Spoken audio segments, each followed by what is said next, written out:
अपने आप को प्रभु के चरणों में समर्पित कर दो, अपने कर्मों को प्रभु के चरणों में समर्पित कर दोगे, बच जाओगे, माया के प्रहार से बच जाओगे। प्रभु कहते हैं जो शुभ शास्त्र के विधान के अनुसार कर्म किया गया, और अशुभ जो शास्त्र के प्रतिकूल आचरण बन गया है, वो भी सब मैं संभाल लूंगा, तुम केवल मेरी शरण में हो जाओ, तुम्हें नहीं भोगना पड़ेगा। भगवान कह रहे हैं। अगर बुद्धि ही खराब है तो भगवान की बात समझ में कैसे आएगी। कितना बढ़िया कृपा करके भगवान हमें उपदेश कर रहे हैं। अगर शास्त्र प्रतिकूल भी आचरण हो गए तो तू चिंता मत कर, मेरी शरण में आ जा। अनंत माताओं जैसा दुलार लेकर प्रभु, पर अपने लोग ऐसे मूढ़ हैं, ऐसी मलिन बुद्धि है कि इस बात को हम समझते ही नहीं। मैं कर लूंगा, मैं सुखी हो जाऊंगा, मैं अभी तक ये किया है आगे भी ऐसा करूंगा। व्यर्थ का अभिमान पतन का मार्ग पुष्ट करता है। श्री भगवान कह रहे, संन्यास योग का तात्पर्य होता है भगवान के चरणों में समर्पण करना, अर्पण करना। जब सब कुछ तू मेरे को अर्पण करेगा तो तू मुक्त हो जाएगा, जीवन मुक्त, और जीवन मुक्त परमानंद का अनुभव करता है। ये फल है। तत्कुरुष मदर्पणम, जो भी तू कुछ कर रहा है, यत करोषि, मेरे को अर्पण कर दे। बचा रहे हैं भगवान, बच जाओ। कर्म दोष, कर्म बंधन, जन्म मृत्यु, इससे बिल्कुल बचने का उपाय भगवान बता रहे हैं। पर इतनी मलिनता है हमारी बुद्धि में कि अभी सुनेंगे फिर भूल जाएंगे। अर्पण करने की भावना ही नहीं बन पा रही। एक स्थिति आती है जिसमें अर्पण करने का भी भाव नहीं रह जाता, क्योंकि अर्पण करने वाला ही नहीं बचा, तो क्या अर्पण करें। वो एक स्थिति है, इसे बुद्धिवाद से लेकर के ना चले, नहीं तो स्थिति नहीं प्राप्त होगी, केवल बातें रहेंगी। हमारी स्थिति है शरीर में, शरीर संबंधियों में, भोगों में। देख लो तो आपको अभी ये अनुभव करना चाहिए कि अभी अहंकार है, देहाभिमान है, कर्तृत्व भोक्तृत्व भाव है, तो समर्पण वृत्ति में आओ। हर कर्म प्रभु को समर्पण करो, हर क्षण प्रभु को समर्पण करो, प्रभु के आश्रित हो जाओ। श्री भगवान कह रहे हैं हमारा सबके प्रति समभाव है। समोहम सर्वभूतेषु न मे द्वेष्योस्ति न प्रियः, ये भजन्तु माम भक्त्या मयि ते तेषु चाप्यहम्। बहुत अमृतमयी बात श्री भगवान कह रहे हैं। समोहम सर्वभूतेषु, मैं बराबर सब में विराजमान हूं, चाहे जड़ हो, चैतन्य हो, पापी हो, पुण्यात्मा हो, कोई भी हो। विद्या विनय संपन्ने ब्राह्मणे गविहस्तनी स्वनीचय सुपाके चा पंडिता समदर्शिना। जो भगवान का भजन करते हैं तो भगवान का प्रभाव स्वभाव उतरता है, वही उनका स्वभाव हो जाता है। जैसे भगवान समदर्शी, ऐसे भगवान का भक्त समदर्शी हो जाता है। निरपेक्षम मुनिम शांतम निर्वैरम समदर्शिना। यहां भगवान समोहम सर्वभूतेषु, स्थावर जंगम, पवित्र अपवित्र, देवता मनुष्य, कोई भी, सब में भगवान समान रूप से विराजमान है। न मे द्वेष्योस्ति न प्रियः, मेरा कोई द्वेष का पात्र नहीं है और न मेरा कोई प्रिय है। ये भगवान का सिद्धांत है। आगे की जो बात कह रहे हैं वो बहुत मीठी बात कह रहे हैं। मेरा स्वभाव है समदर्शी, ना कोई मुझे प्रिय है ना कोई अप्रिय है, ना मेरा कोई द्वेष का पात्र है ना कोई प्रिय पात्र है।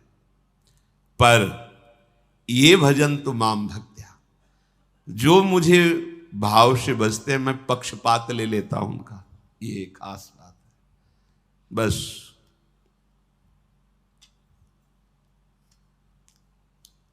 इसी बात से हम जीत गए।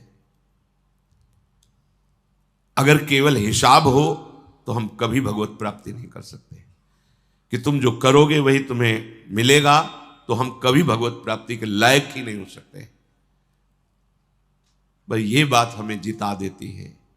ये भजन्तु माम भक्त्या मयि ते तेषु चाप्यहम्, मैं उनमें प्रकाशित हो जाता हूं और वो मेरे में प्रकाशित, जो मुझे प्रेम से भजता है। अब प्रेम है कि नहीं ये तो पता नहीं, पर प्रभु के सिवा और कोई है नहीं। वही जीवन है, वही हमारे सब हैं। राधा राधा राधा, इससे जीत गए। अगर हमारे हिसाब में देखा जाए तो ऐसा कोई तप सृष्टि में नहीं है जो भगवान को खरीद सके, ऐसा कोई सिद्धांत नहीं जो भगवान को अधीन कर सके। जैसे मां मेरा बच्चा है ऐसा मान करके हर समय आंतरिक दृष्टि रखती है, जरा सा भय उपस्थित होने पर आगे खड़ी हो जाती है, ये तो एक अंश का वात्सल्य है, वो वात्सल्य समुद्र है। बस इसी बात से हम जीत गए। नहीं तो भगवान जब अपने स्वभाव में हो तो हम कभी भगवत प्राप्ति नहीं कर सकते।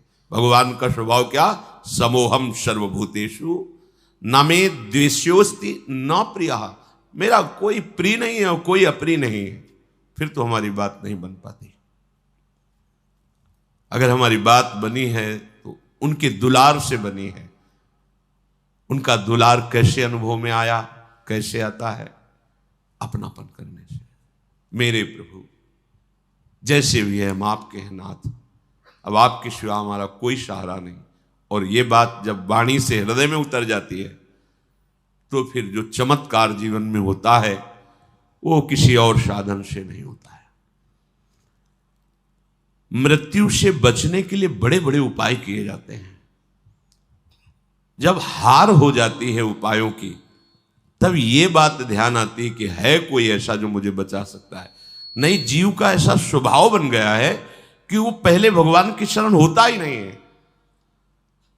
वो जब तक हार नहीं जाता तब तक भगवान की शरण नहीं होता है। ये पक्की बात है, ये स्वभाव है उसका। आखिरी दम तक वो तिनके का भी सहारा लेने की कोशिश करेगा। जब तिनके का भी सहारा नहीं रह जाता तब वो हारे को हरिनाम, तब वो सहारा लेता है। अगर पहले ही ले ले तो हारना ना पड़े, उसे विपत्तियों का सामना ना करना पड़े। एक बार देवताओं ने देखा कि युद्ध में जितने असुर मारे जाते हैं, दैत्य, उन सबको भगवान शुक्राचार्य जी के पास संजीवनी विद्या है। विद्या का प्रयोग किया, तत्काल जीवित हस्त पुष्ट। भगवान बृहस्पति जी के पास ये विद्या नहीं।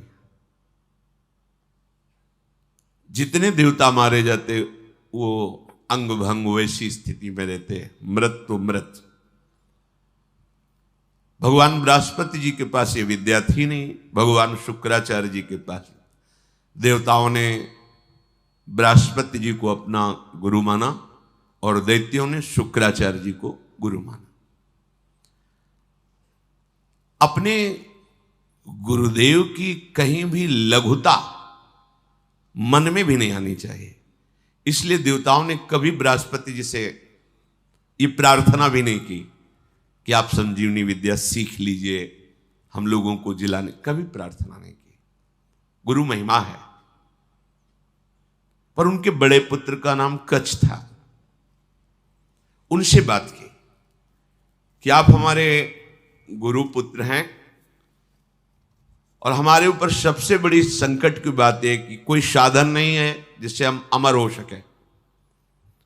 और शुक्राचार्य जी के पास साधन है, संजीवनी विद्या। कोई भी असुर नहीं, जो भी मरा उसको तत्काल जीवित कर दिया। अगर आप जाएं भगवान शुक्राचार्य जी के पास और शिष्यत्व स्वीकार करें और उनको प्रसन्न कर लें तो आप अधिकारी हैं, आपको वो संजीवनी विद्या दे सकते हैं एक जीवन को जिलाने के लिए। अपनी जो पराविद्या है, ये जन्म मरण का चक्र ही रोक करके श्री जी के पास प्राप्ति कराने वाली ये पराविद्या है। जिनसे संजीवनी विद्या प्रकट हुई है उनकी भी संजीवनी है हमारी लाडली जो। जय श्री हरिवंश मदन सर जर्जर विथिकित श्याम सजीवन मूली। दिव्य प्रमोद रस सार निजांग संग पीयूष बीच निचय रविसेचयंती कंदर्प कोटि सर मूर्छित नंद सोनु संजीवनी जयति कापि निकुंज देवी। ये जो अपने पास विद्या है ना, ये परा विद्या है, करोड़ों संजीवनी विद्या इसके समान नहीं। क्योंकि हमारी लाडली जो अनंत ब्रह्मांडों के ईश्वर भगवान श्री कृष्ण की भी संजीवनी मूरी है। संजीवनी जयति कापि निकुंज देवी। देवराज इंद्र ने जब हाथ जोड़ करके प्रार्थना की, बृहस्पति भगवान के बड़े पुत्र कच्छ अभी 9 किशोर अवस्था को प्राप्त हुए थे, उन्होंने कहा कि आप सब हमारे सम्माननीय हैं और आप हमको हमारे पिता बृहस्पति के समान आदर दे रहे हैं। अब हमारा कर्तव्य बनता है आपकी रक्षा करना। हम जा रहे हैं पर बड़ा संकटपूर्ण कार्य है, क्योंकि कोई भी दैत्य बर्दाश्त नहीं करेगा। हो सकता है मेरी मृत्यु भी हो जाए, पर आपके हित के लिए मैं मृत्यु का भी वरण कर लूंगा।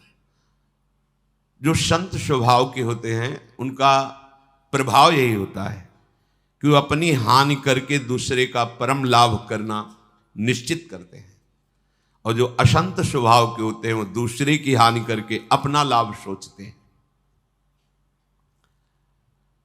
कच्छ ने सब देवताओं को आश्वासन दिया, अगर जीवित रहा तो संजीवनी विद्या लेके ही आऊंगा, और ना जीवित रहा तो फिर बात अलग है।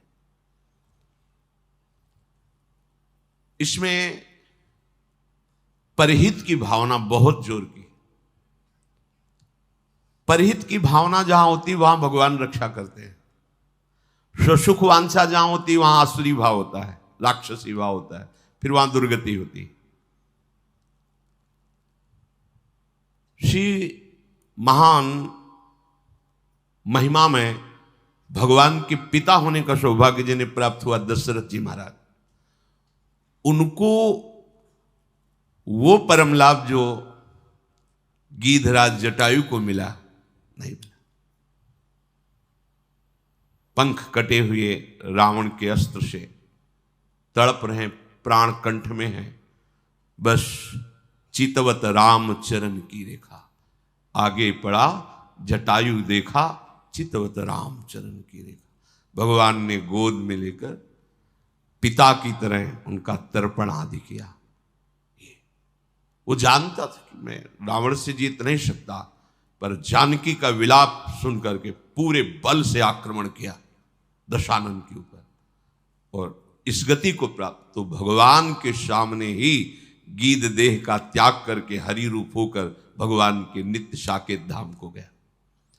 परहित सबसे बड़ा धर्म है, परहित सरिष धर्म नहीं भाई। और यहां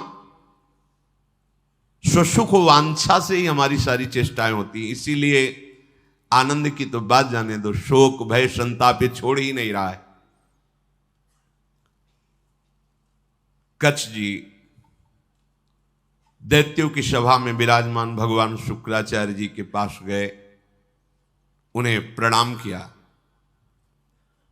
और कहा मैं आपसे एकांत में प्रार्थना करना चाहता हूं।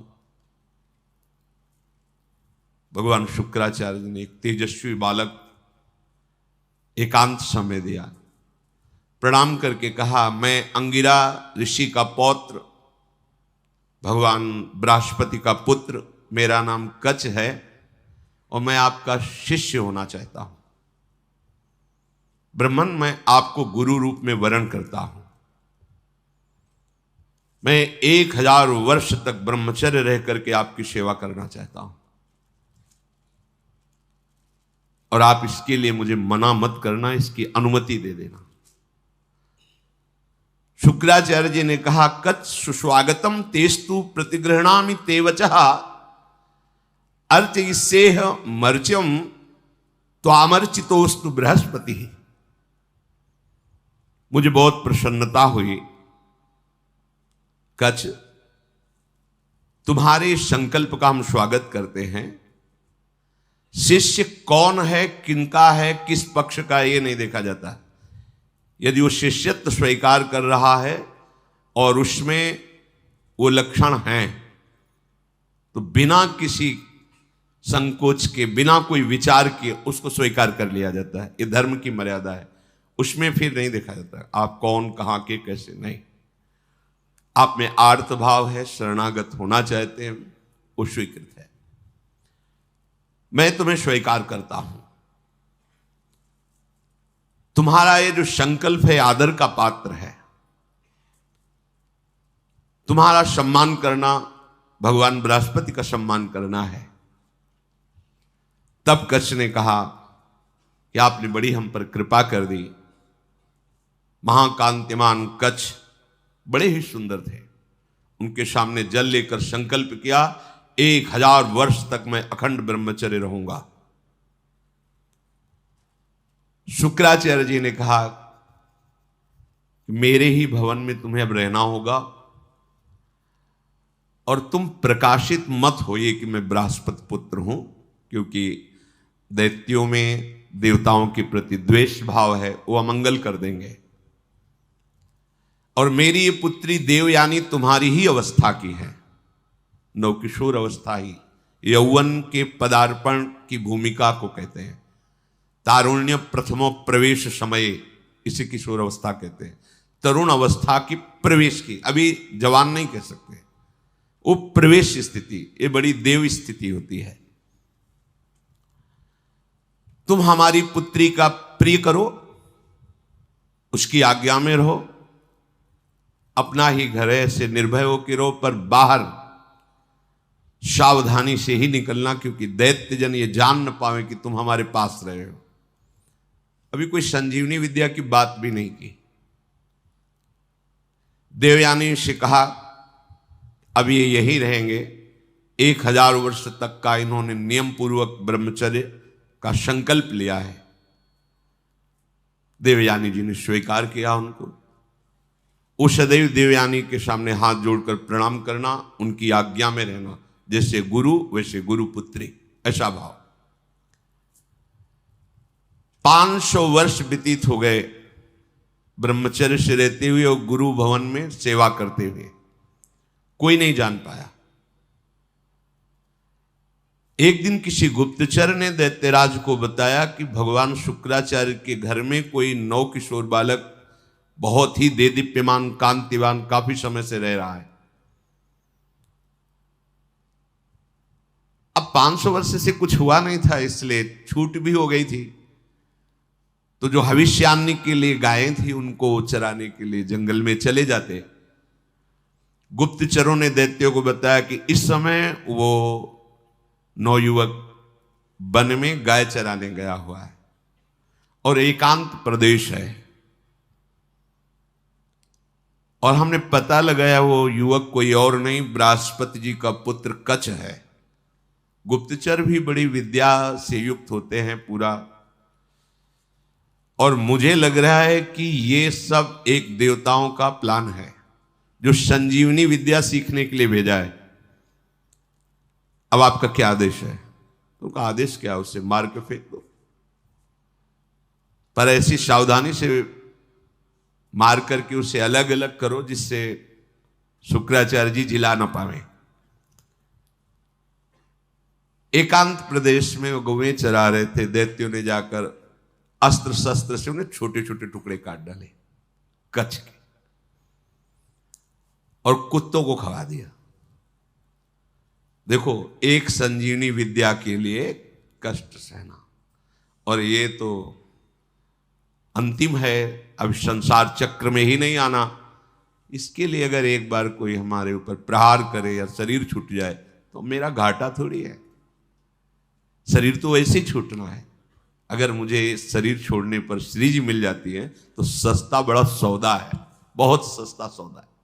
प्राण दिए यह प्रेम न पाइए, और मुझे मिल रहा है तो दौड़ के पहले नंबर में खड़े होना चाहिए।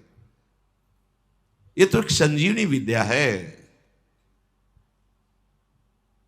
प्राप्त तो है। दैत्यों के पास इतने सामर्थ्यशाली महात्मा भी हैं, क्या उनका स्वभाव बदला? क्या वो आनंद से तृप्त हुए क्या? लेकिन राधा राधा कह के देखो, ये राधा नाम परा विद्या है, अमृत है, तुम्हें तृप्त कर देगा।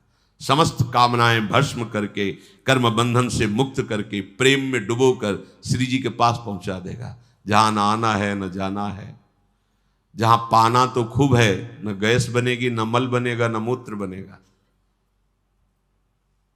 दिव्य, न बुढ़ापा है, न कोई पीड़ा है, न कोई रोग है, चिदानंद शरीर। कोई भय नहीं कि कभी हटा दिए जाएंगे, दूसरा आएगा तो हमारी जगह ले लेगा, ऐसा नहीं। बस वहीं विश्राम मिलेगा। चलना है, मन में ठान लो, चलना है।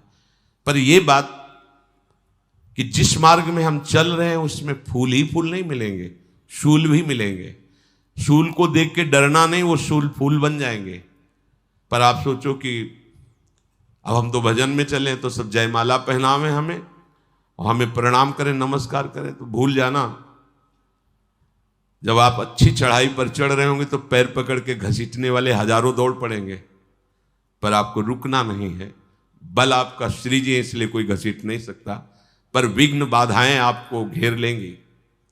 किसी उत्तम वस्तु की प्राप्ति के लिए बहुत उसे छुपा के रखा जाता है, बड़े विघ्न रखे जाते हैं जिसे कोई अधिकारी ही प्राप्त कर पावे। उनको मार दिया, कच्छ को, उनके शरीर के टुकड़े टुकड़े करके कुत्तों को खवा दिया। अब उस दिन गौवें बिना रक्षक के वापस आ गई। देवयानी जी ने देखा कि कच्छ तो आए नहीं, गौवें लौट आई। उन्होंने शुक्राचार्य जी से कहा कि भगवान, आपने अग्निहोत्र कर लिया, सूर्यदेव अस्ताचल को चले गए, गौवें वापस आ गई, पर कच्छ वापस नहीं आया। मेरा हृदय भयभीत हो रहा है, कच्छ के साथ कुछ अमंगल हुआ। मैं सत्य कहती हूं, मेरा हृदय कभी झूठ इशारे नहीं करता। मेरे हृदय में आ रहा है कि शायद अब कच्छ जीवित नहीं है। भगवान शुक्राचार्य जी ने ध्यान देकर देखा, बोले तो ये तो गजब हो गया, कच्छ को काट करके कुत्तों को खवा दिया दैत्यों ने। ठीक है, संजीवनी विद्या का प्रयोग किया, हर कुत्ते के पेट से फट फट करके मांस एकत्रित हुआ, कच्छ जिंदा हो गए। ये संजीवनी विद्या, विद्या का बड़ा प्रभाव होता है। इलवल और वातापी नाम के दैत्य थे ना, इसी विद्या को जानते थे, और उनको संतों से द्वेष था। जो आसुरी स्वभाव के होते, संत उनका भी मंगल करते, पर उनका द्वेष होता है, उनको सताने में अच्छा लगता है। जो सीधे धर्मात्मा संत भगवत मार्ग के पथिक, उनको संकट में डालना, उनको तड़पाना, उनको मारना, इससे उनको अच्छा लगता है। जो दैत्य राक्षसी स्वभाव के जन होते हैं, भला संत किसी से क्यों ऐसा द्वेष करेंगे कि किसी को कष्ट हो? पर देखो ना, पूज्यपाद उड़िया बाबा को काट डाला गड़ासे से, भरी स्वभाव जैसे फव्वारे जैसे निकलते ना, ऐसे खून के फव्वारे निकले। ये दैत्य स्वभाव बड़ा ही कड़ुआ स्वभाव है। इलवल क्या करता कि साधारण वेश में जाता और जंगल में जितने भी ऋषि मुनि आश्रमों में सबको निमंत्रण देता, हमारे आज अहो भाग्य, आप हमारी कुटिया में पधारिए, और एक साधारण धर्मात्मा का वेश रखता। अब संत वायु पीने वाले, जल पीने वाले, पत्ता खाने वाले, कंदमूल फल खाने वाले, चलो भगवान की इच्छा से कोई निमंत्रण करने आया है, पा लेते हैं। वो अपने भाई वातापी को मार करके वो ऐसे मिलाता कि कोई जान न पाता भोजन में। जरा जरा सब सैकड़ों ऋषियों की पंगति लगाई, सब प्रसाद पा के खड़े हुए, ताओ विद्या का प्रयोग करता, संजीवनी विद्या। वातापी फड़ाक फड़ाक सबके पेट भट जाते, और वो एकत्रित हो गए। हाँ भैया, बोले हो गए, 100 मरे, 500 मरे, उनको सुख मिलता है। अब ऋषियों की संख्या कम होने लगी तो भगवान अगस्त्य जी से कहा, जो समुद्र को पी गए थे, कि ऋषियों पर बड़ा संकट है, वो अलग अलग भेष बदल कर आता है, निमंत्रण करता है और अपने भाई को मार करके ऐसे मिला देता है कोई जान ही नहीं पाता। और जब ऋषि पा लेते हैं तो विद्या का प्रयोग करता है और सबको मार देता है, वो जीवित हो जाता है वातापी। बोले सब निमंत्रण स्वीकार करो। अगस्त जी बिना निमंत्रण के पहुंच गए, आगे बैठे। बोले भैया थोड़ा हम सबसे ज्यादा पाते हैं, तो पहली पंगत में मैं आगे बैठा हूं, पहले मैं पालूं फिर दूसरे को परोसा जाए। ऋषि तैयार हो ना? सब ऋषियों ने कहा हाँ। अगस्त जी ने कहा पहले मुझे परो। उसने वही प्रक्रिया की, अपने भाई वातापी को मार करे पूरा चाट चाट के सब पा गए अगस्त जी। पाने के बाद आचमन किया, खड़े हुए तो उसने मंत्र संजीवनी विद्या पढ़ी और कहा वातापी, जे भी पुकारा सो अधोवायु ढर से निकाली। बोले गया तुम्हारा वातापी। अगस्त जी थे जो समुद्र को पी गए, समुद्र अगाध समुद्र को पी गए। अधोवायु लिख बोले गया तुम्हारा वातापी। तुम साधारण सी सब पच गया, जितनी देर पाया उतने में हमारी जठराग्नि ने पचा करके हजम हो गया, खत्म तुम्हारा वातापी। कोई विद्या काम नहीं करती ब्रह्म विद्या के आगे, भगवत विद्या के आगे। भगवान बृहस्पति जी ने जो ही ध्यान किया, देखा कि वो तो कुत्तों के पेट में है, संजीवनी विद्या का प्रयोग किया, कुत्तों के पेट फटे और कच्छ जो है मानुष जुड़ के पूरा जीवित होकर सामने आ गया। देखते ही देवयानी ने पूछा लौटने में विलंब क्यों कर दिया? तो उन्होंने कहा कि देवी मैं समिधा कुश और काष्ठ गुरु सेवा के लिए ला रहा था, तो एक वृक्ष के नीचे रुका, गौएं भी हमारे साथ थी। वहां कुछ असुरों ने मुझे घेर लिया और पूछा तुम कौन हो? तो मैंने बता दिया मेरा नाम कच्छ, मैं बृहस्पति का पुत्र हूं और भगवान शुक्राचार्य हमारे गुरु हैं, उनकी सेवा के लिए मैं सामग्री ले जा रहा हूं। तो उन्होंने मुझे मार दिया और मार करके कुत्तों को खवा दिया। मेरी स्मृति कभी भंग नहीं होती क्योंकि मैं अखंड ब्रह्मचारी हूं। ब्रह्मचर्य में बहुत बड़ी सामर्थ्य है जिसका महत्व आज नहीं समझा जा रहा है। अगर आपका शरीर स्वस्थ है, किसी औषधियों का सेवन नहीं हो रहा है संसारिक, और आप ब्रह्मचारी हैं, एक बार श्लोक पढ़ लीजिए, वो पूरा टेप हो जाएगा। दोबारा कोई बात सुननी नहीं पड़ती, एक बात सुन लिया पूरा दिमाग में बैठ जाएगा। भारी से भारी मेहनत करने पर कभी थकावट नहीं होगी। 2-4 दिन नींद ना आवे तो आपको परेशानी नहीं होगी, क्योंकि बहुत शीतलता, बहुत धैर्य, गंभीरता, ये सब ब्रह्मचर्य प्रकट कर देता है, तभी उपासना परिपक्व होती है। अब ब्रह्मचर्य नहीं तो स्मरण ही नहीं है, ना प्रभु का स्मरण है, ना अपने लक्ष्य का स्मरण है। जिधर जो प्रवाह हुआ उसी में बहते डोल रहे हैं। शरीर इतने क्षीण हो रहे हैं वासना के कारण कि कुछ भी प्रकृति की मार झेलने लायक ही नहीं रह गए। देखो ब्रह्मचर्य का प्रभाव। कच्छ कह रहे हैं मुझे पूरा स्मरण है, मेरी स्मृति कभी भंग नहीं होती।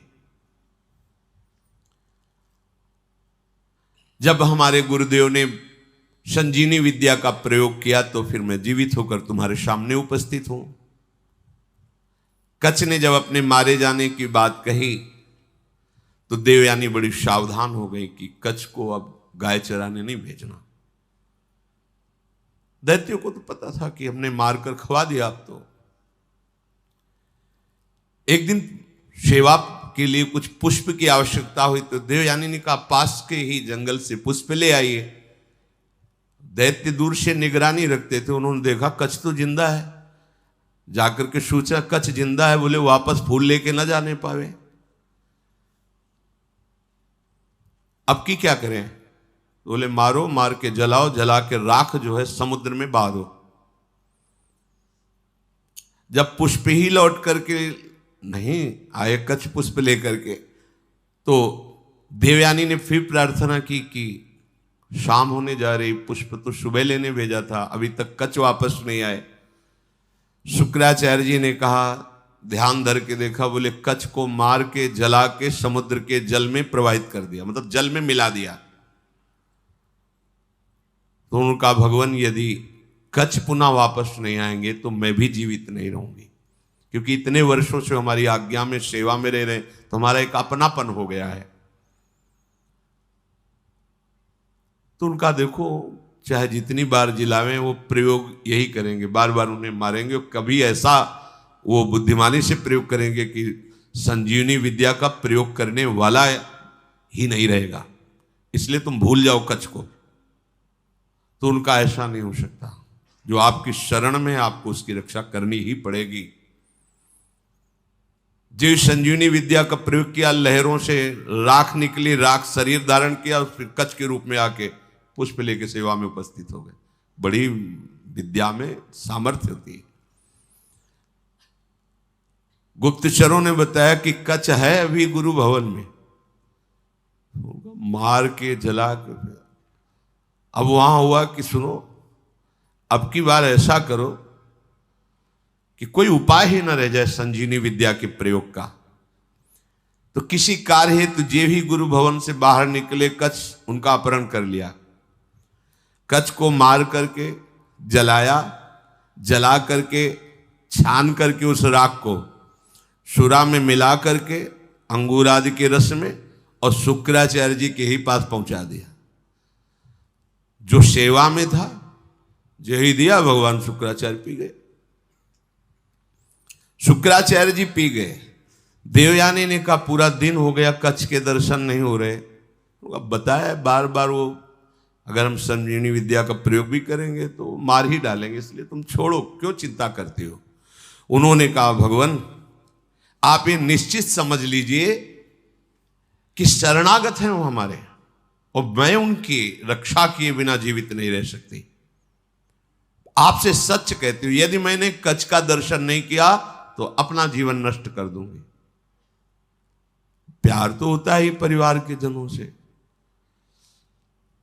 शुक्राचार्य जी ने कहा बेटी, बृहस्पति का पुत्र कच्छ इस बार ऐसी घटना में स्थित है, या तुम्हारे पिता रहेंगे या कच्छ रहेगा।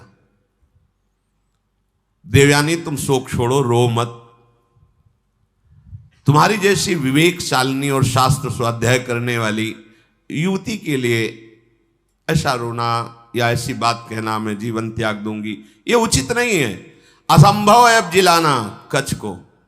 बोले क्यों? बोले हमारे पेट में पहुंच चुका है वो। ध्यान के द्वारा देखा कि अंगूर आदि के रसों में सुरा मिला के उनको पिला दिया। बोले कच्छ को हम ही को पिला दिया गया।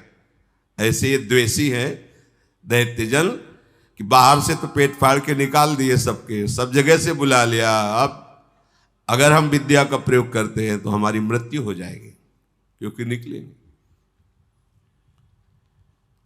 देवयानी ने कहा कि मेरे दुख को अगर दूर करना चाहते हैं तो कच्छ को बुलाना ही पड़ेगा। तो उन्होंने कहा इसमें कोई संशय नहीं कि दैत्य लोग बहुत द्वेषी हैं।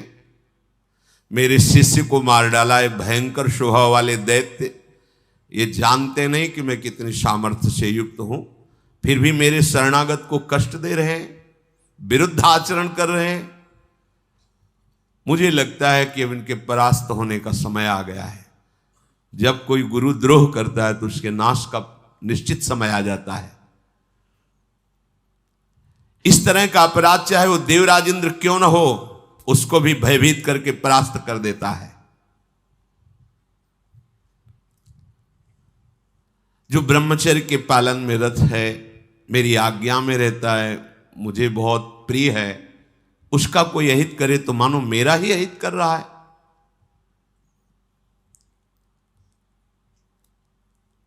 गुरु ने मन में विचार किया कि अब कैसे उसको जिलाए। तो कच्छ तुम मेरी बात सुन रहे हो? संजीवनी विद्या का ध्यान करते हुए कहा। तो अंदर से कच्छ बोले हाँ गुरुदेव सुन रहा हूं, बहुत भयभीत भी हूं, क्योंकि मैं आपकी आंतों के बीच में फंस गया हूं। विद्या के प्रभाव से अंदर से आवाज। गुरुदेव आप प्रसन्न हो, मैं आपको प्रणाम करता हूं।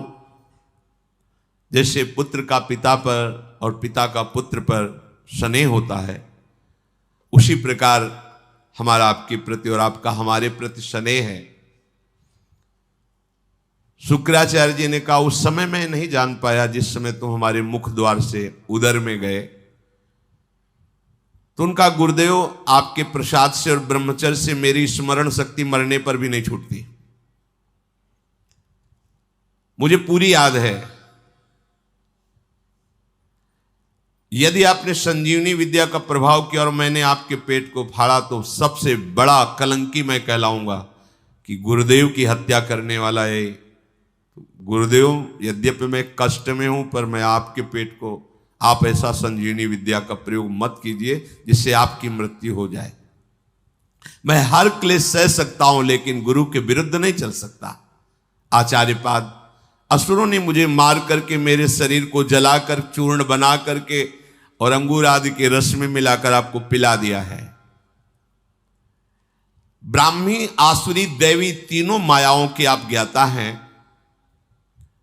आपके होते हुए कोई भी माया उल्लंघन नहीं कर सकती। शुक्राचार्य जी ने कहा बेटी दूसरा कोई कार्य कहो तो तुम्हारा प्रिय कर दें।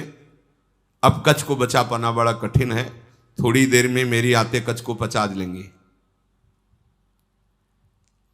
मेरे उदर के विदीर्ण होने के सिवा कोई दूसरा उपाय नहीं रह गया। अगर मैं ब्रह्म विद्या का प्रयोग करता हूं तो मेरे उदर में वो जीवित होंगे, उनका उदर, मेरा उदर फटेगा, मैं मर जाऊंगा। देवयानी जी ने कहा पिताजी कच्छ का नाश नहीं होना चाहिए क्योंकि आपका शरणागत शिष्य है और आपका वध होना ये मैं देख नहीं सकती, सह नहीं सकती। आप बड़े प्रवीण हैं, दोनों के बीच का रास्ता निकालिए। शुक्राचार्य जी ने कहा बृहस्पति के पुत्र कच्छ, तुम हमारी बात सुन रहे हो? देवयानी तुम पे प्रसन्न है और मैं भी तुम्हारा हित करना चाहता हूं, इसलिए तुम सुनो, मैं तुम्हें मृत संजीवनी विद्या देता हूं। आए भी इसीलिए थे, आज तक नहीं कहा था। गुरु की शरण जिस भाव से हुआ जाता है बिना मांगे वो बात पूरी हो जाती है यदि आपकी निष्ठा और भावना है। देखो ऐसी परिस्थिति दैत्यों ने प्रकट की विपरीत, लेकिन वही विपरीतता इनके लिए अनुकूलता का स्वरूप हो गई। शुक्राचार्य जी ने कहा तुम सुनो, मैं तुम्हें संजीवनी विद्या का उपदेश करता हूं। संजीवनी विद्या का उपदेश किया और कहा जब मैं अपने ऊपर प्रयोग करूंगा तो तुम बाहर निकलना, मेरा पेट फाड़ के तो मेरी मृत्यु हो जाएगी, फिर तुम संजीवनी विद्या का प्रयोग मेरे ऊपर करना जिससे मैं जीवित हो जाऊंगा। मेरे इस शरीर से जीवित निकलकर तुम मेरे वास्तविक पुत्र बन जाओगे क्योंकि मेरे उदर में रहे तुम। गुरु से विद्या प्राप्त करके सामर्थ्यशाली होने पर भी शिष्य को सदैव गुरु के प्रति दोष दृष्टि से रहित धर्मयुक्त दासता का भाव ही रखना चाहिए। तो भगवान शुक्राचार्य से संजीवनी विद्या प्राप्त करके उन्होंने कहा प्रभु मेरी स्मरण में आ गई संजीवनी विद्या। जे ही प्रयोग किया संजीवनी, शुक्राचार्य जी का पेट फटा और कच्छ बाहर निकले। बड़ा ही तेजस्वी स्वरूप संजीवनी विद्या प्राप्त करने के बाद और हो गया कच्छ का, मानो मूर्तिमान वेद रूप धारण करके आ गए हो। शुक्राचार्य गुरुदेव को भूमि में मृत पड़ा देख करके उन्होंने अपनी गुरु विद्या संजीवनी का प्रयोग किया। जे ही प्रयोग किया ते ही उठ खड़े हुए भगवान शुक्राचार्य, साष्टांग प्रणाम किया। गुरुदेव मैं विद्या से शून्य था, उस दशा में आपने मेरा पालन पोषण किया और अत्यंत दुर्लभ मृत संजीवनी विद्या दी जो अमृत धारा है। कोई भी महात्मा ऐसा कैसे हो सकता है कि अपने ऐसे उपकार करने वाले गुरुदेव को कभी भी दुखी कर सके। आप ही मेरे माँ हो, आप ही मेरे पिता हो। हे गुरुदेव, हम जिस कार्य के लिए आए थे वो कार्य पूर्ण हुआ, पर मैं सदैव आपका हूं, आपका दास हूं। जब जैसी आज्ञा आप हमें जरूर दीजिएगा। गुरु की कृपा के बिना कोई भी विद्या सिद्ध नहीं होती। जो गुरुदेव से विद्या प्राप्त करके गुरुदेव की अवहेलना कर देता है, उसे प्रतिष्ठा रहित पाप पूर्ण नरकों की प्राप्ति होती है। कोई भी मंद बुद्धि अज्ञान से युक्त होकर के कभी यदि अपने गुरुदेव का अपमान कर दे तो धर्म भ्रष्ट हो जाएगा, उसे ब्रह्म हत्या का पाप लगता है। इस लोक परलोक में दोनों में उसकी निंदा होती है। तपस्या की निधियों की निधि अप्रमेय शक्तिशाली महानुभाव शुक्राचार्य जी ऐसी बात सुनकर बहुत प्रसन्न हुए गुरु निष्ठा देख करके। कच्छ ने देवताओं का कार्य सिद्ध कर दिया, संजीवनी विद्या उन्हें प्राप्त हो गई, पर वो 1000 वर्ष पूरा करने के लिए अपने गुरु की सेवा में रहे। फिर प्रणाम किया और कहा, अब मुझे अपने घर जाने की अनुमति दीजिए। जब कच्छ का व्रत पूरा हो गया, गुरु ने उनको जाने की आज्ञा की, तो देवयानी ने कहा, हमारी सेवा में रहे हो, मेरी आज्ञा के बिना कैसे जा सकते हो? आप उत्तम कुल विद्या तपस्या इंद्रिय संयम से सुशोभित हो रहे हो। महायशस्वी महर्षि अंगिरा जिस प्रकार मेरे पिताजी के लिए माननीय है, उसी प्रकार आपके पिता बृहस्पति मेरे लिए आदरणीय और पूजनीय है। तपोधन, अब मैं जो बात कर रही हूं उस पर ध्यान दीजिए।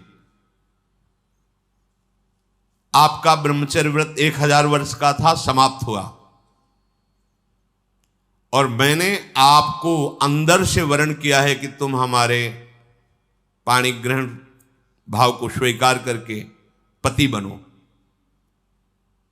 मंत्रोच्चारण पूर्वक विधि पूर्वक मेरे पिता के सामने मेरा पाणी ग्रहण करो। मैंने अंदर से ये भाव किया है। कच्छ ने कहा, अब दोबारा ऐसा शब्द उच्चारण मत कर देना। देवयानी, तुम्हारे पिता भगवान शुक्राचार्य मेरे भी पिता हैं, क्योंकि मैं उनके उदर में रह चुका हूं। क्या कभी भाई अपनी बहन के प्रति ऐसा भाव कर सकता है? तुम हमारी परम पूजनीय हो, ऐसे शब्द उच्चारण मत करना। वैसे गुरुपुत्री हो, और ऐसे भी मैं शुक्राचार्य के उदर में रह चुका हूं। महात्मा भार्गव को तुम प्राणों से भी अधिक प्यारी हो। गुरुपुत्री होने के कारण मेरी परम पूजनीय बहन हो तुम। ऐसे शब्द उच्चारण मत करो। देवयानी, जैसे मेरे गुरुदेव तुम्हारे पिता शुक्राचार्य सदा मेरे माननीय है, बिल्कुल उसी तरह मैं गुरुदेव की तरह तुम्हारा सम्मान करता हूं, तुम्हारी आज्ञा में रहा हूं। ऐसी बात मैं सुनना भी नहीं चाहता। देवयानी ने कहा, मैं आपका सम्मान करती हूं, आपकी भावना का, लेकिन जब से आप आए हैं और आज तक मैंने आपकी प्राणों की रक्षा की। मेरे ही कारण आप जीवित हो, मेरे ही कारण तुम्हें संजीवनी विद्या मिली। मैं हठ ना करती तो तुम हमारे पिता के हाथों में ही पच जाते। इसलिए तुम्हारा जीवन मेरा दिया हुआ जीवन है। इसलिए सौहार्द के साथ मैं कहती हूं कि मैं उत्तम भक्ति के द्वारा तुम्हारी आराधना करूंगी। तुम धर्म के ज्ञाता हो, मेरे प्रति ऐसा भाव त्याग दो और मेरा पाणी ग्रहण स्वीकार करो। कच्छ ने कहा, उत्तम व्रत का आचरण करने वाली देवयानी, मैं तुम्हारी इस आज्ञा का कदापि पालन नहीं कर सकता। तुम्हें प्रसन्न होना चाहिए मेरे ऊपर। मैं तुम्हें गुरु से भी बढ़कर पूज्य दृष्टि से सदैव देखा हूं। मेरे हृदय में कभी तुम्हारे प्रति ऐसा भाव नहीं आया। मैं तुम्हारी ये बात नहीं सुन सकता। तुम मेरी बहन थी, बहन हो और बहन ही रहोगी, ये मेरा दृढ़ निश्चय है। अब मैं तुम्हारा आशीर्वाद चाहता हूं, मुझे आशीर्वाद दो और मैं अपने देवलोक को जाता हूं। तुम्हारा मंगल हो। ऐसा कहकर के प्रणाम किया कच्छ ने। यद्यपि धर्म से युक्त कच्छ की वाणी थी, देवयानी को गुस्सा आ गया। उनका, हमारी बात को ठुकरा रहे हो तो मैं शाप देती हूं।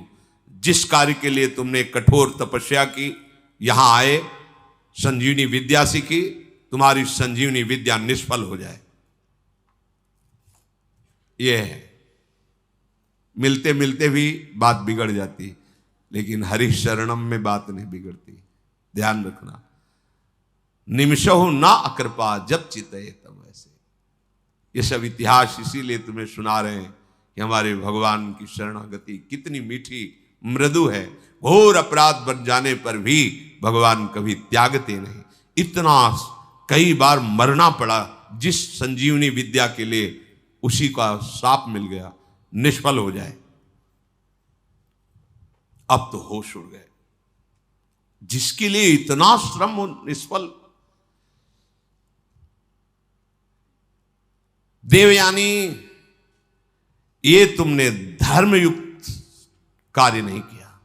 तुम गुरुपुत्री हो, गुरुपुत्री समझकर तुम्हें क्षमा करता रहा जब तुम बार बार पाणी ग्रहण की बात करती रही।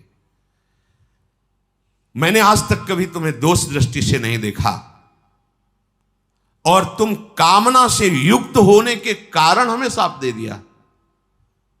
इसलिए मैं तुम्हें आज शाप देता हूं। आज के बाद कोई भी ब्रह्म ऋषि कुमार तुम्हारा पाणी ग्रहण ही नहीं करेगा।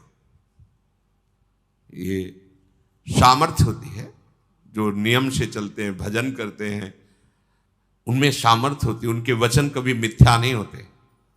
5 वर्ष के बालक हैं श्रृंगी ऋषि, चक्रवर्ती सम्राट महामहिम परम भागवत परीक्षित जी। जे ही श्रृंगी ऋषि स्नान कर रहे थे, बालकों ने आके कहा तुम्हारे पिता के गले में मरा हुआ सांप महाराज परीक्षित ने डाल दिया है। कहा उपहास, मेरे समाधिस्थ पिता का उपहास, ये इतना उच्छृंखलता कैसे आ गई? ये तो महाभागवत थे, ऐसा कैसे? इसका मतलब ये समझते हैं कि इनके ऊपर कोई शासन करने वाला नहीं। जल उठाया और कहा इनको पता नहीं कि ऋषि बालकों में अपनी तपस्या का इतना बड़ा बल है कि हम देवराज इंद्र को भी शाप दे सकते हैं। ये क्या है? मैं शाप देता हूं, आज के 7वें दिन विशाल काय तक्षक सर्प डसेगा और इस राजा की मृत्यु हो जाएगी। अमोघ, कोई नहीं काट पाया। 5 वर्ष के बालक श्रृंगी ऋषि। तुमने काम के वशीभूत होकर के मेरी विद्या को निष्फल होने का शाप दे दिया, तो तुम्हारा पाणी ग्रहण संस्कार की जो भावना है, कोई भी ब्रह्म ऋषि कुमार तुम्हारा वरण नहीं करेगा। ये मेरा शाप है। गई विद्या, गई। देखा कितना श्रम और हाथ क्या लगा। अब देवताओं को भारी समस्या का फिर कोई उपाय नहीं। अब जब कोई उपाय नहीं होता, तब एक उपाय जागृत होता है, हरि शरणम। सब देवताओं ने भगवान को पुकारा, क्योंकि दैत्य बल से भी आसुरी स्वभाव में, और गुरु का इतना बड़ा प्रताप, संजीवनी विद्या संपन्न गुरु, कोई उपाय नहीं कि बचने का। प्रार्थना ब्रह्मा जी से की। ब्रह्मा जी, भगवान शंकर, शव देवता सुमेरु पर्वत जो 4 लाख योजन का है, वहां एकत्रित हुए और भगवान की सबने प्रार्थना की, स्तुति की। जो स्तुति की, श्री भगवान सामने प्रकट हो गए। आर्त भाव की हुई स्तुति तत्काल अनुभव कराती कि भगवान हमारी बात सुन रहे हैं। वो भाव आना कठिन होता है। अगर वो भाव आ जाए तो पुकारते ही भगवान आपको दिखाई देंगे। उसे आर्त भाव कहते हैं। जैसे गजेंद्र ने आर्त भाव में पुकारा, द्रौपदी जी ने आर्त भाव, एक क्षण भी नहीं लगा भगवान उपस्थित हो। ऐसे समस्त देवता, भगवान ब्रह्मा शंकर आदि ने जब आर्त भाव से भगवान को पुकारा कि एकमात्र भगवान श्री हरि ही अब हमारी रक्षा कर सकते हैं, वही उपाय कर सकते हैं। जे भी भगवान श्री हरि सुमेरु पर्वत पर प्रकट हुए, समस्त देवता, ब्रह्मा जी, भगवान शंकर ने देखा कि जैसे करोड़ों सूर्य एक साथ उदय हो गए हो, ऐसी आभा प्रकट हुई। किसी भी देवता की नेत्रों में सामर्थ्य नहीं थी उस आभा की तरफ देख सके। इसलिए इस श्लोक आता है सुधा, तेजो रूप निकुंज एव कलयन नेत्रादि पिंड स्थितम। निकुंज ऐसा तेजोमय है कि किसी की सामर्थ्य नहीं देख सके। जब लाडली जी की सखियों की कृपा होती, जो आचार्य रूप से आई, वो जब दिव्य नेत्र देते तब निकुंज को करोड़ों सूर्य एक साथ जैसे प्रकट हो गए, ऐसी कांति प्रकट हुई। सबकी आंखें चौंधे आ गईं, सब बेशुद्ध हो रहे हैं। भगवान ब्रह्मा शंकर आदि सावधान होकर के सुंदर झांकी की। उस तेज के बीच में मरकतमणि पन्ने के समान स्वच्छ श्यामल शरीर, जैसे कमल के भीतरी भाग के समान सुकुमार नेत्र, लाल लाल डोरियां, चमकता हुआ करोड़ों बिजलियों की कांति वाला पीतांबर, सर्वांग सुंदर श्याम शरीर, रोम रोम से सुंदरता फूट पड़ रही है। धनुष के समान टेढ़ी भौहें, बड़ा सुंदर मुख, महामणिमय किरीट, भुजाओं में बाजूबंद, कानों में झलकते हुए कुंडलों की चमक, कपोल सुंदर खिले हुए, करधनी में लड़ियां, हाथों में कंगन, गले में चरणों तक माला। भगवान श्री हरि प्रकट हुए। जे ही भगवान प्रकट हुए तो भगवान के दिव्य पार्षद आसपास सब सेवा में उपस्थित, सुदर्शन चक्र आदि मूर्तिमान पार्षद रूप होकर सेवा में रहते हैं। जब आदेश होता है तो अस्त्र रूप धारण करके फिर लीला करते हैं, जैसा आदेश भगवान का होता है। समस्त देवताओं ने साष्टांग पृथ्वी पर लौट करके भगवान श्री हरि को प्रणाम किया और सबने भगवान की स्तुति की। अजात जन्म स्थिति संयमाया गुणाए, निर्वाण सुखार्णवाये, अणुरणिम्ने परिगण्य धाम्ने, महानुभावाय नमो नमस्ते।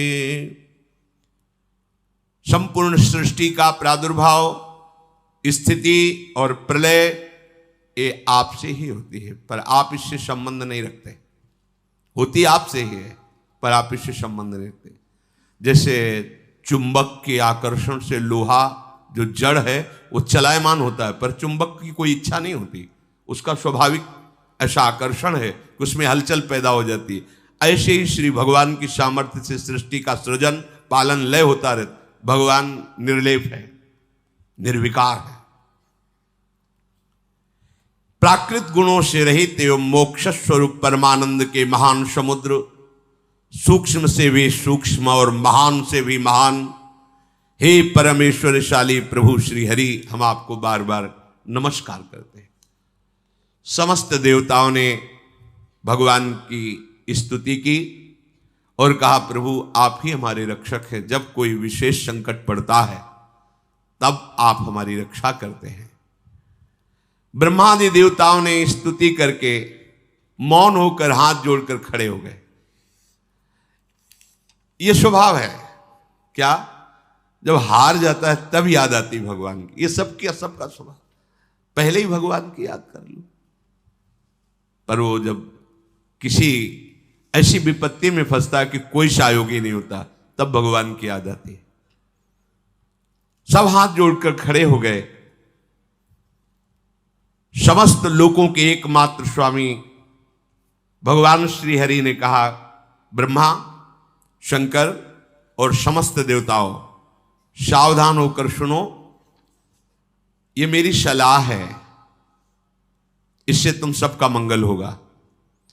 इस समय तुम्हें ये समझना चाहिए कि गुरु की कृपा है दैत्यों के ऊपर। तुम युद्ध में परास्त नहीं कर सकते। गुरु मेहरबान तो चेला पहलवान। भगवान कह रहे हैं तुम परास्त नहीं कर सकते। असुरों पर काल का एक छत्र कृपा प्रसाद है, क्योंकि वो गुरु सेवा में है, शुक्राचार्य जी को अनुकूल किए हुए है। उनकी इस समय कोई भी अभ्युदय या अवनति नहीं कर सकता।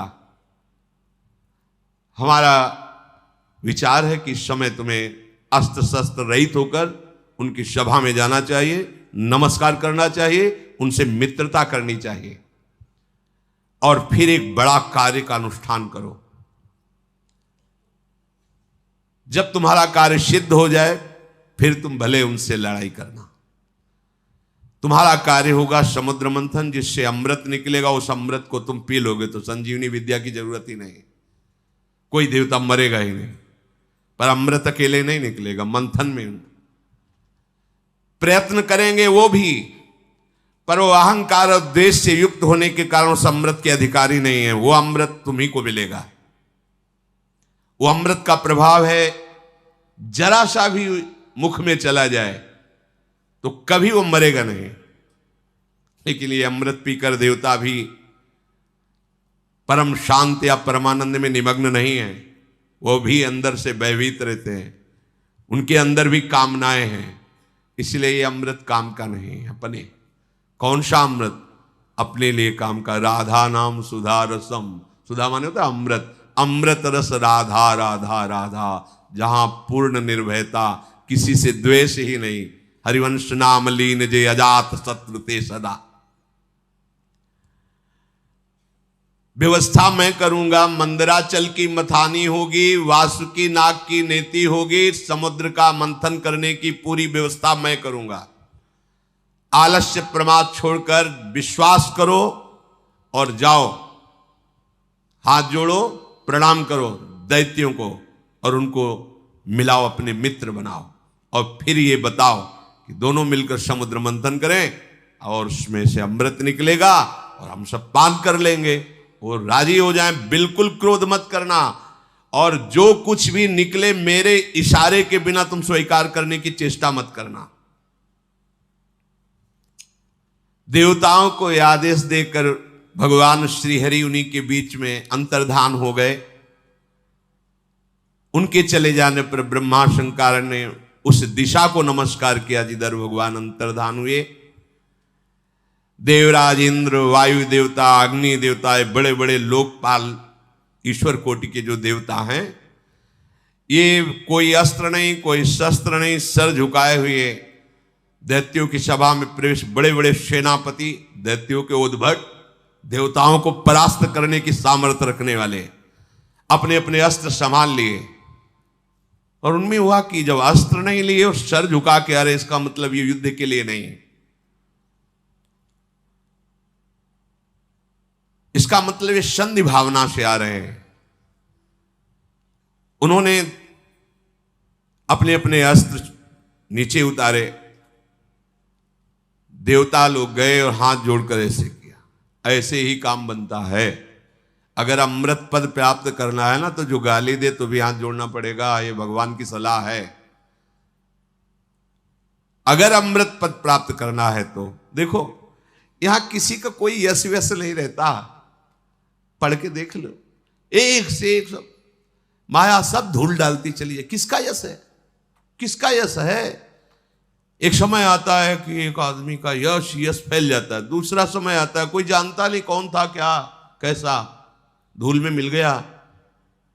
ये यश, ये कीर्ति, ये प्रणाम, ये नमस्कार, रुपया, पैसा, बिल्डिंग, माया, ये सब छलावा है।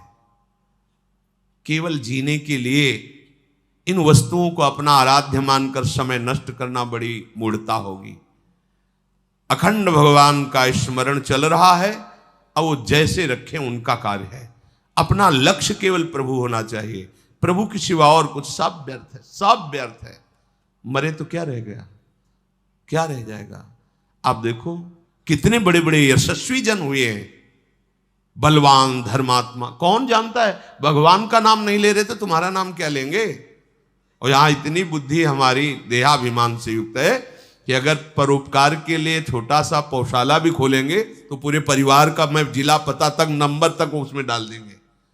ऐसा देहाभिमानपूर्ण। अगर एक पंखा लगाएंगे तो हर पंखुड़ी में वो नाम लिखा होगा, जिला लिखा होगा, बाप माता का सबका नाम, मतलब एक पंखे से ही पूरे पितर तर जाएंगे। ऐसा देहाभिमान पुष्ट है कि हमारा नाम हो, हमारी कीर्ति हो। अरे भगवान का नाम तुम नहीं जप रहे हो तो तुम्हारा नाम कौन जपेगा, तुम्हारी कौन कीर्ति गाएगा? इसलिए यदि अमृत पद प्राप्त करना है तो झुकना सीखो, सर झुकाना सीखो सबके चरणों में, क्योंकि सब में मायाधीश भगवान गुप्त रूप से विराज। वो देख लेंगे कि अहंकार रहित हो, तुम्हें अमृत पद दे देंगे। भगवान ने सलाह दी, यदि तुम्हें अमृत पान करना है तो तुम्हें सर झुकाना पड़ेगा। इसीलिए भगवान के भक्तों को देखो, कितना भी सताया जाए कभी विरोध नहीं करते। जोई जोई प्यारो करे सोई मुहि भावे। समस्त संपत्तियों से सेवित असुर सेनापतियों से सुरक्षित उस सभा में देवताओं ने कहा कि हमारे मन में एक विचार आया है, क्या आप लोग सहयोग करेंगे?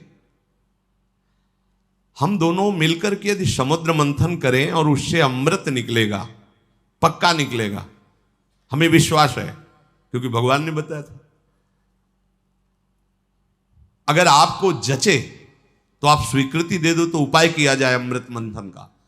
तो वहां शंबर, अरिष्ट नेमी, त्रिपुर निवासी बड़े बड़े बलवान दैत्य बैठे थे। उन्होंने कहा अमृत मिल जाएगा तब तो सब बढ़िया बात बन गई। अब इसमें समझौता की क्या बात है, हम सब एक ही है, चलो समुद्र मंथन प्रारंभ करते हैं।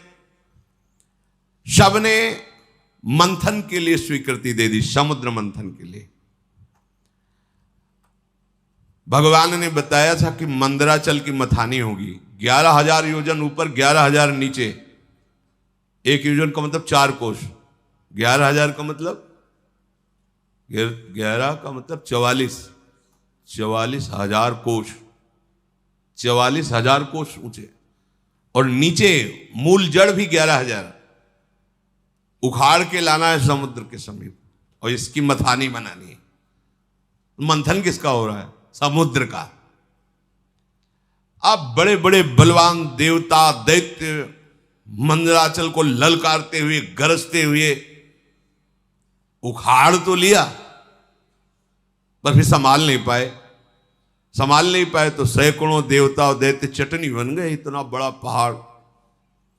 अब देवताओं ने भगवान का स्मरण किया कि प्रभु शुरुआत से अमंगल शुरू हो गया, और डर गए सब कि अब ये तो घटना इतनी घट गई, इसी में हजारों देवता दैत्य पिस गए तो कैसे काम चलेगा। भगवान जिनकी पंखों से सामवेद उच्चारण होता है, उन गरुण जी के ऊपर विराजमान मंद मंद मुस्कुराते हुए आए, जो देवता दानव चकनाचूर हो चुके थे। किसी के कंधे टूट गए थे, किसी का हाथ टूट गया, किसी के कमर टूट गई, कोई मर गया। भगवान गरुड़ पर बैठे हुए ही अमृतमयी दृष्टि से देखा, सब स्वस्थ, सब जीवित। कर तुम अकर तुम अन्यथा कर तुम। ऑपरेशन नहीं करना पड़ा हड्डियों का, औषधि नहीं लगानी पड़ी। समझो, भगवान बिना औषधि के भी सारी औषधियों में सामर्थ्य उन्हीं के है। अगर कोई औषधि काम कर रही है तो भगवान की ही सामर्थ्य है। वो आपको, आपके मन को, आपके हृदय को परम शीतल कर देंगे। इसलिए सब औषधियों की औषधि हरिनाम है, विश्वास करो। अमृतमयी दृष्टि से सबको स्वस्थ और जीवित कर दिया। इसके बाद गरुड़ जी को आदेश किया, गरुड़ जी थोड़ा नीचे उतरे। ऐसे ही जैसे कोई कमल का फूल पकड़े, ऐसे भगवान ने मंदराचल को उठाया, गरुड़ जी के एक पंखे पे रख लिया और कहा चलो समुद्र के किनारे सब। और समुद्र के तट पर जाकर मंदराचल को विराजमान किया। भगवान के आज्ञानुसार वासुकी नाग को बुलाया गया और कहा तुम्हें हम वचन देते हैं कि अमृत में तुम्हारा हिस्सा होगा, पर आपको नेति का काम करना पड़ेगा। वासुकी नागों के राजा है, हजारों फड़धारी, विशाल काय। वो भी आनंदित हुए और समुद्र मंथन में मंदराचल की नेति, वो रस्सी बनने का काम किया। अब उत्साह सहित मंदराचल को समुद्र में पधराया गया। ऊपर से वासुकी नाग की नेति बनी। समुद्र मंथन आरंभ किया गया। भगवान ने देवताओं को इशारा किया हमारे साथ आओ। वो वासुकी नाग के मुख को की तरफ असुर लोग हट गए, बोले हमको तुम इतना नीच समझते हो कि सांप की पूंछ पकड़ेंगे, नहीं होगा समुद्र मंथन। भगवान यही चाहते थे। भगवान ने कहा नहीं, आप अगर आपको ऐसा लगता है चलो सब पूंछ पे चलो, क्योंकि जब मंथन होगा तो भारी विषाग्नि निकलेगी वासुकी नाग के मुख से। असुर स्वभाव के जो होते हैं ना, उनको यही, अगर उनका मंगल भी चाहो ना तो उनको अमंगल ही अच्छा लगता है। उन्होंने कहा कोई हम ऐसे वैसे नहीं है कि हम सांप की पूंछ पकड़े, तुम आगे रहो हम पीछे नहीं समुद्र में। भगवान ने कहा आइए आइए आइए पकड़िए, और देवता उसका काम बन गया, चलो पूंछ की तरफ चलो। अब देवताओं ने पूंछ की तरफ और असुर मुख की तरफ, लक्ष्य है अमृत प्राप्ति, समुद्र मंथन प्रारंभ किया। लेकिन जेव ही घुमाया तो मंदराचल धसने लगा। फिर भगवान से कदम कदम पर भगवान की जरूरत है भगवत प्राप्ति के लिए। चाहे जितने बड़े तपस्वी, साधना, ज्ञानी, बैरागी कोई भी हो, बिना भगवान के, चाहे उन्हें गुरुदेव भगवान बोलो चाहे भगवान बोलो, बातें उनके बिना कृपा प्रसाद के, ये तो अमृत है सृष्टि का, वो तो ज्ञानामृत है, प्रेमामृत है, उसकी प्राप्ति कैसे हो सकती है? सब कुछ ठीक, मंथन प्रारंभ, मंदराचल धसने लगा। अगाध समुद्र, भगवान का चिंतन किया, भगवान की प्रार्थना की कि प्रभु कृपा करके अब तो सहयोग करो, नहीं तो सब किया कराया। सबके मुंह में उदासी छा गई। भगवान ने तुरंत एक विशालकाय कच्छप का रूप धारण किया। सत्य संकल्प भगवान की इच्छा करते ही 1,00,000 योजन की पीठ है जिनकी, 4,00,000 कोस तक कच्छपावतार भगवान का, 1,00,000 योजन की फैली, 1,00,000 योजन प्रस्तारिणा द्वीप युवा परो महान, मानो कोई बहुत बड़ा द्वीप प्रगट, 4,00,000 कोस, 1,00,000 योजन, 4,00,000 कोस भगवान की पीठ थी, कच्छप भगवान। सबके देखते देखते मंदराचल के नीचे चले गए। मंदराचल से मानो जैसे पीठ में कोई खुजली करे, ऐसे कच्छप भगवान को खुजली सी लगी और आराम करने लगे। मंदराचल की अब तह मिल गए, कच्छप भगवान की पीठ पर मंदराचल। अब तो मंदराचल को घुमाना प्रारंभ किया गया। समुद्र मंथन संपन्न करने के लिए असुरों में भगवान आसुरी शक्ति के रूप में, देवताओं में दैवी शक्ति के रूप में, वासुकी नाग में निद्रा के रूप में, नीचे कच्छप के रूप में, ऊपर सहस्त्रावाव रूप रख करके पकड़े हुए सबसे ऊपर चोटी पे, ये किसी को पता नहीं। पूरा का पूरा मंथन भगवान ही से हो रहा है। इसीलिए कहते हैं अहंकार मत करो, साधना तुमसे नहीं हो रही, भगवान करा रहे हैं। बात को समझो। लग रहा है कि देवता और दैत्य कर रहे हैं, शुरू से अभी तक देख लो, सलाह देने वाले, मार्ग बताने वाले, व्यवस्था करने वाले, और फिर अमृत का हरण भी होगा तो वो भी छुटा के तुम्हें पिलाने वाले। अगर भगवान श्री हरि का आश्रय नहीं लिए तो ये तो प्रकृति के मंथन से, प्राकृतिक ही तो है समुद्र, और यहां ज्ञान समुद्र के मंथन से प्रेमामृत का पान करना है। इनमें बिना जगत गुरु श्री कृष्ण के कौन विजय प्राप्त कर सकता है? बोले इसमें गुरु की क्या आवश्यकता है? तो चल के देख लो, मिल जाए तो बता देना आके। आज तक किसी को मिला हो, इतिहास साक्षी हो तो बता देना। बिना गुरु का आश्रय लिए, और वो गुरु भगवान ही है। भगवान गुरु, गुरु भगवान। अब समुद्र मंथन बड़ी दृढ़ता से प्रारंभ हुआ। जेवी समुद्र मंथन प्रारंभ हुआ, वासुकी नाग के मुख से विष उगलना प्रारंभ। आप देवता सुरक्षित है पूंछ की तरफ, दैत्य झुलस रहे हैं, देवताओं की तरफ देख रहे हैं तो हल्की हल्की फुहारें आ रही हैं शीतल। क्यों? भगवान के जिस पक्ष में है उनके पक्ष में हो ना, तो वहीं विष की ज्वाला और वहीं शीतल फुहारें। भगवान कह रहे समूहम सर्वभूतेषु, देखो समूहम, जो नीचे की पंक्ति में कहा जो मेरा भजन करता है, पक्षपात ले लेते हैं भगवान। क्षुब्ध हो गया समुद्र, भारी मंथन प्रारंभ हुआ। ऐसी विष के धुएं निकलने लगे, व्याकुलता बढ़ गई। भगवान ने तत्काल शीतल जल वर्षा का आदेश किया कि अगर ऐसा तो फिर कैसे समुद्र में, पग पग पर विघ्न है, भगवान न हो तो साधना सिद्ध ही नहीं हो सकती। भगवान की प्रेरणा से दिव्य बादल आकर के वर्षा करने लगे, शीतल सुगंधित वायु चलने लगी, सबकी जान में जान आया।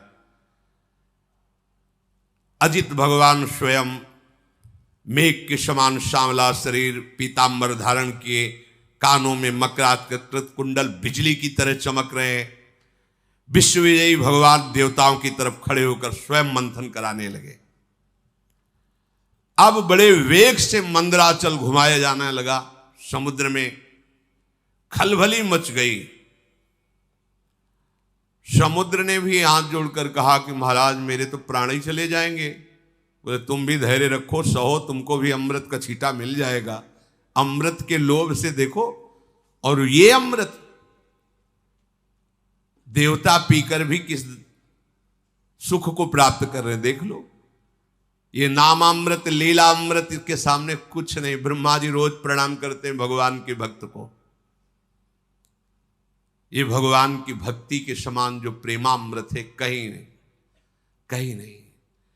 जो अमृत पिए हुए देवता, उनसे भी श्रेष्ठ मानव देह कहा गया है। देव दुर्लभ ही होनी कही गई। क्यों? क्योंकि इसमें तुम नामामृत का पान कर सकते हो, ज्ञानामृत का पान कर सकते हो, प्रेमामृत का पान कर सकते हो। अब तो जे ही मंथन शुरू हुआ तो हलाहल विष निकला। मंथन काय के लिए हो रहा है? अमृत के लिए। पर अमृत के पहले क्या निकला मंथन में? विष। इस विष को केवल शिव पचा सकते हैं, शिव, दूसरा नहीं। क्या विष है? कहते जब पहले भजन नहीं करते थे बड़ी शांति लगती, जब से भजन शुरू किया गंदी गंदी बातें आ रही, काम आ रहा, क्रोध आ रहा। अब मंथन शुरू तो विष आएगा नहीं। शिव, तुम्हारा संबंध नहीं है अंतःकरण धर्म से, ये ज्ञान ही शिव है। वंदे बोधमयम नित्यम, बोध माने ज्ञान। जो ज्ञान स्वरूप है वही इस विष को पचा सकता है। नहीं पचाना मुश्किल है, हार जाओगे, भाग जाना पड़ेगा, आप टूट जाओगे। नहीं, ज्ञान के द्वारा, विवेक के द्वारा। अगर इस विष को न पचाया होता तो संतों ने अमृत पान न किया होता। हलाहल नामक इतना वो जहरीला कि उसके जो फूहे उड़ रहे थे, आसपास का सब वन भस्म हो गया। अब देवता दैत्य सब के प्राण व्याकुल हो गए केवल उसकी भाप से जो जहर निकला।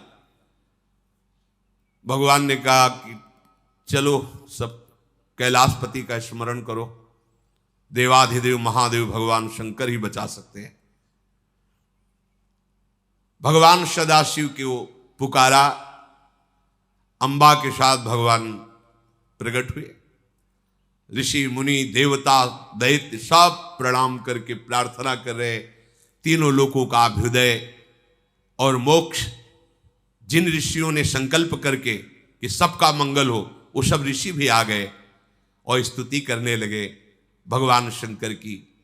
देव देव महादेव भूतात्मन भूत भावन त्राहिनः शरणापन्नास त्रैलोक्य दहनाद विषाद। हे देवताओं के भी आराध्य देव, देवाधिदेव महादेव, अब आप ही समस्त प्राणियों की रक्षा कर सकते हो।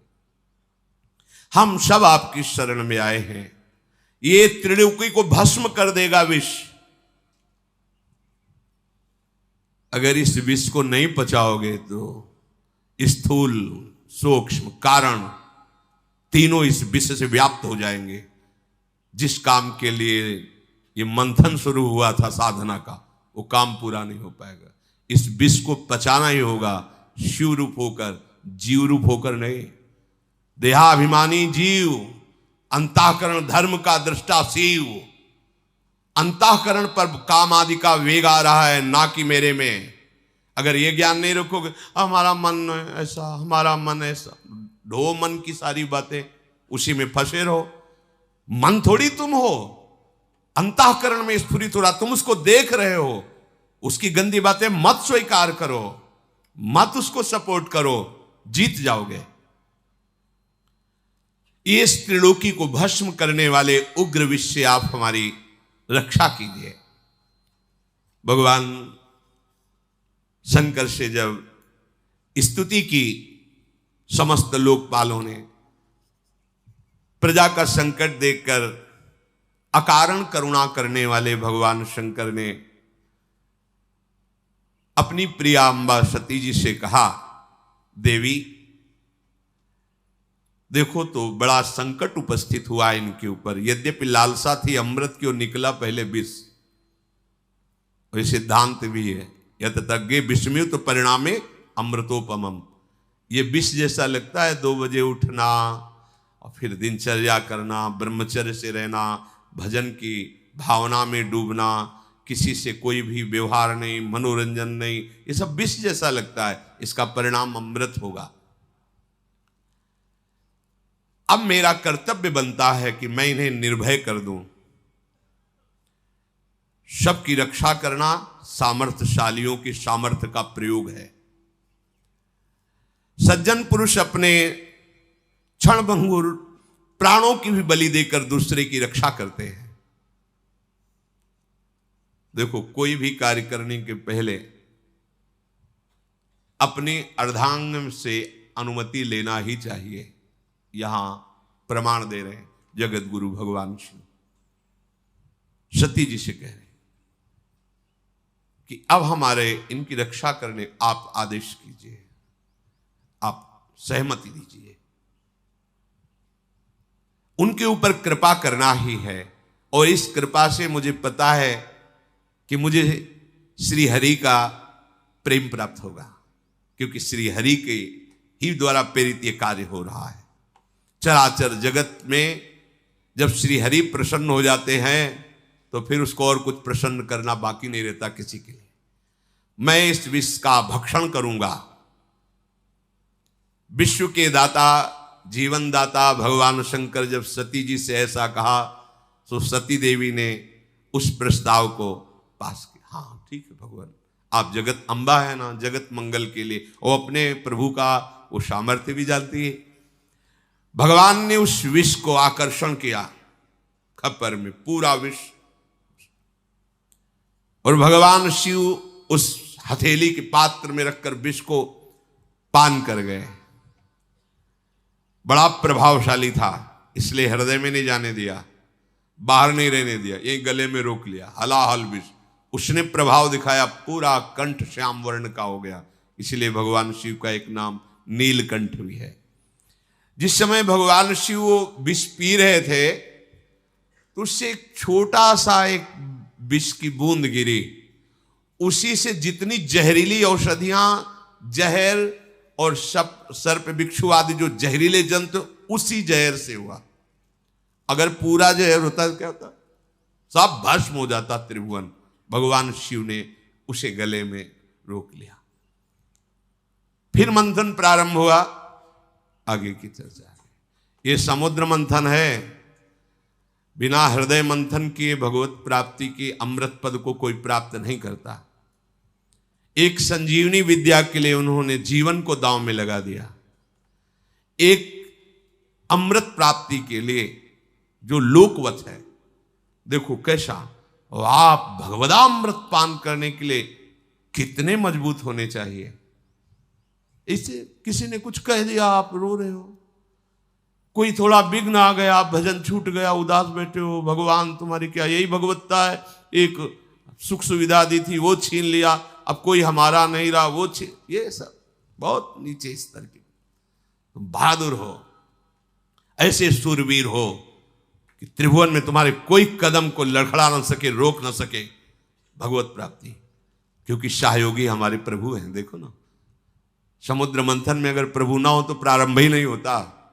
ऐसे ही तुम्हारे भगवत प्राप्ति को अगर प्रभु स्वीकार न किए होते तो प्रारंभ ही नहीं होता। यही सर आवत अति कठिनाई, राम कृपा बिनु आई न जाई, गृह कारज नाना जंजाला, तेति दुर्गम शैल विशाला। पहाड़ जैसे हैं ये घर परिवार के मोह ममता, इसको जो लांघ कर तुम आए हो ना, तो हरि ने तुम्हें घसीटा है। वही अमृत पद तक सहयोग करते हैं और वही अमृत पद के रूप में मिलते हैं। इसलिए साधक को कहा जाता है कर्ता भाव छोड़ो। ये मत सोचो कि आप कुछ कर रहे हो, आपसे प्रभु करा रहे हैं। जैसे समुद्र मंथन में सब कुछ प्रभु कर रहे हैं। मंदराचल लाने वाले, सलाह देने वाले अर्थात प्रेरणा करने वाले, फिर मंदराचल को लाने वाले, फिर मंदराचल को रोकने वाले, फिर ऊपर से मंदराचल को दबाने वाले, वासुकी नाग में निद्रा के रूप में, देवताओं में दैवी शक्ति के रूप में, असुरों में आसुरी शक्ति के, वही सब रूप में कर रहे हैं। हमारे जो भी भागवतिक साधना होती मेरे प्रभु मेरे हृदय में बैठकर करा रहे हैं। कर्ता भोक्ता भाव नष्ट हो जाएगा, अमृत पद की प्राप्ति होगी। भगवान ही इस विषैले काम क्रोधादि से हमारे को बचाते हैं, अपनी सामर्थ्य नहीं। कभी किसी को अहंकार नहीं करना चाहिए। यदि जितेंद्री हो, धर्म से चलते हो, भजन कर रहे हो तो भगवान की कृपा से कर पा रहे हो। अगर उनकी कृपा का छत्र हट जाए तो अभी आपको दिखाई देगा कुछ नहीं हो, कुछ नहीं हो। जहां कहीं किसी बड़े महात्मा को कभी ऐसा लगा तो भगवान ने अनुभव करा दिया। जैसे देवर्षि नारद जी बहुत बड़े महापुरुष हैं, काम विजयी, जरा सा लगा तो आपने चरित्र सुना। दुर्वासा जी बड़े महान महात्मा है, कोई साधारण थोड़ी भगवत स्वरूप है, लेकिन जरा सा अहम आ गया तो देखा त्रिभुवन में भागे घूमे। अगर कहीं किसी को कोई भी विभूति नजर आती है अपने में तो भगवत कृपा को देखो, अहंकार मत करो, क्योंकि वास्तविक भगवत कृपा से ही मार्ग चला जाता है। शेष चर्चा आगे। श्री राधा।